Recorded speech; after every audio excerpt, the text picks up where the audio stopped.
एक समय की बात है। राजा भोज अपनी महारानी के साथ स्नान कर रहे थे। महारानी प्रेम पूर्वक राजा को स्नान करा रही थी और दोनों उस क्षण का आनंद ले रहे थे। राजा भोज बार बार मुस्कुराते हुए कहते, और पानी डालो। यह सुनकर महारानी अचानक जोर जोर से हंसने लगी।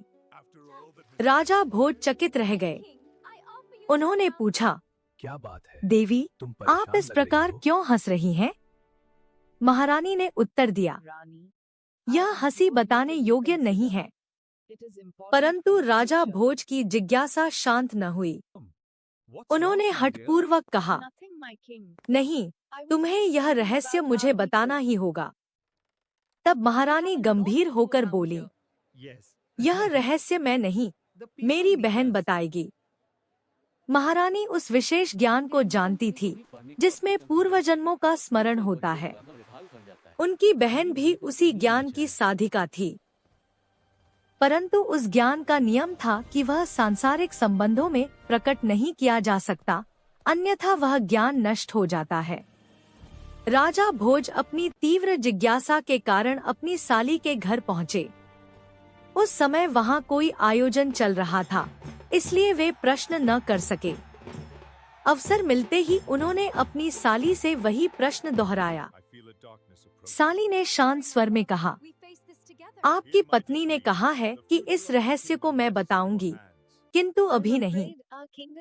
आज आधी रात को मैं एक पुत्र को जन्म दूंगी और उसी क्षण मेरी मृत्यु हो जाएगी। 18 वर्ष बाद उसी पुत्र की पत्नी आपको यह रहस्य बताएगी।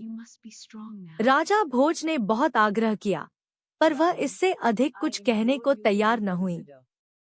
जो कहा गया था वही हुआ। पुत्र जन्म लेते ही राजा की साली का देहांत हो गया।